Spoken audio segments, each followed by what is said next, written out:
I'm Hendrik Winger, my second episode of the Aquabats. The Aquabats part. This is part 2 of my Aquabats series. Right now, I'm going to show you something I just got from Warped Tour this year.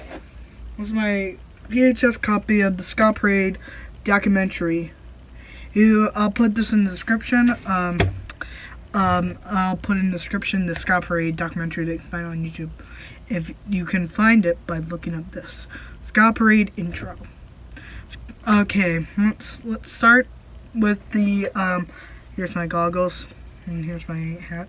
You can see Mooby from Kevin Smith.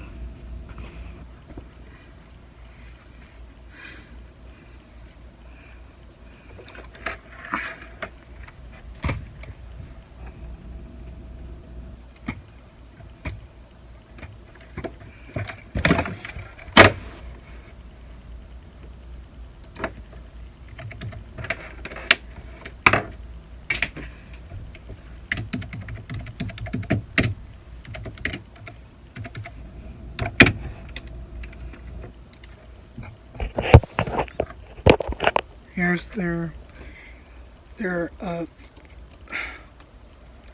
album, The Fury of the Aquabats.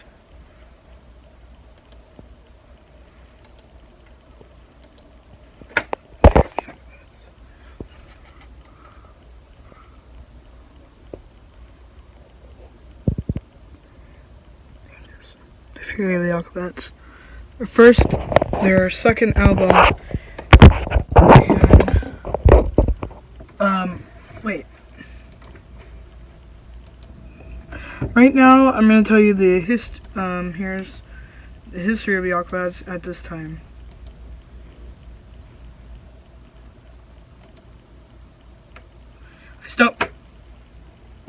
I stumbled on the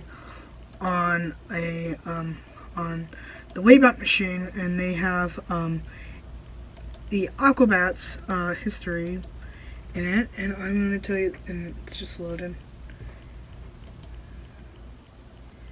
And now I'm now going to read you guys the bio right now of the Aquabats at this time.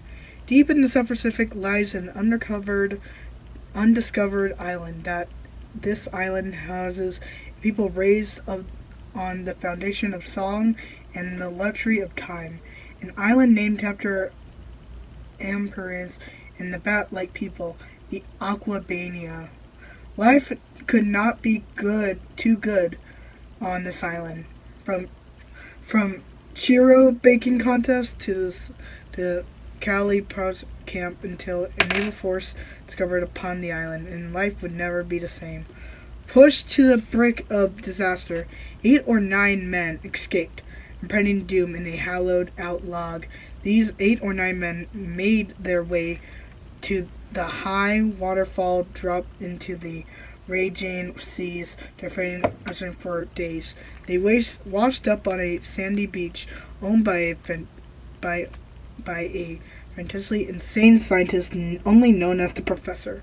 Pulling them from their wooden tomb, he laid them on the sand, and having pity on them, and he took them under his care. Later, they explained their story and looked up into the present eye for pity.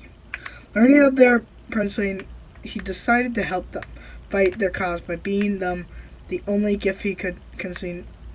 The power of for the use of the Professor's scientific brain to store food.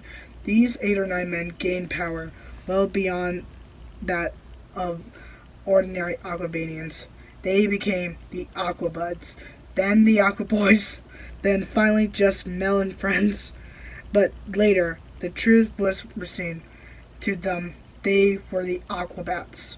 With their newfound abilities, they set out on a rigid course of training. Every day, the Professor would give them their morning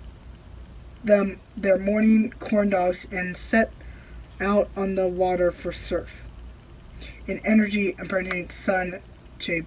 Later today, a noisy Chiro would give them the power they need to withstand.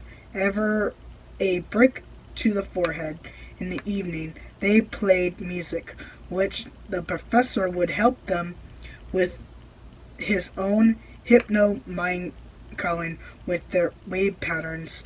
This would help them gain the loyalty of those who dare to listen by gaining following. The professor knew, and he could gain power over the evil forces that led them so far from home.